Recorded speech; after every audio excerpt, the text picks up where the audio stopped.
that public education should be sufficiently funded to provide the children from families with little or moderate income with a high quality education as guaranteed in our state constitution.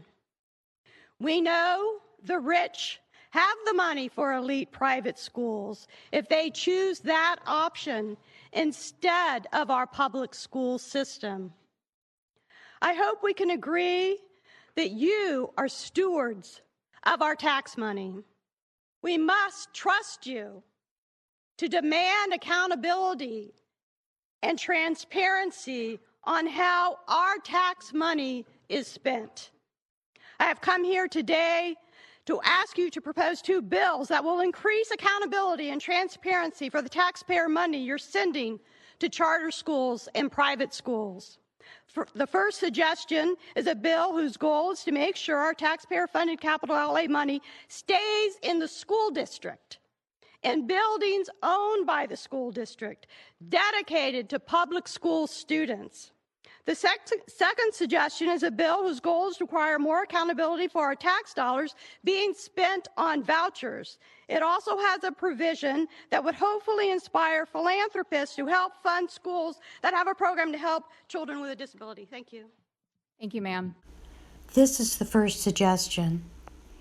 It requires that our capital outlay funds be spent only on buildings that will revert to the school district if the charter school should close. This is already part of the Florida statutes. You can find it in Florida Statute 1013.62. It aims to prevent self-dealing, but it is not adequate. This is the second suggestion. With universal vouchers, the wealthy are getting subsidies while poor kids' parents can't afford the high tuition that the voucher doesn't cover.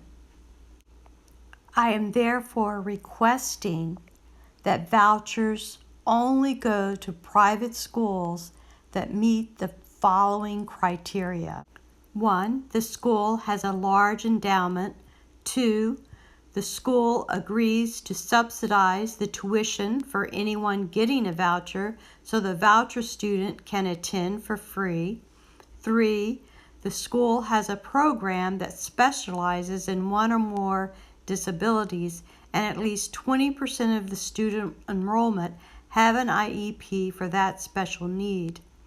And it's that number 3 that I mentioned to the Duval delegation, that this might encourage philanthropists to help fund programs that help kids with disabilities.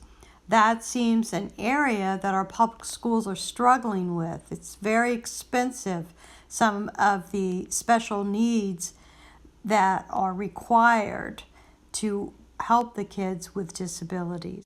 I also don't think the private schools should be able to keep any of the voucher money if the student doesn't stay at the school all year. I also think we need more safeguards for the voucher money going to homeschooled kids. This is one idea.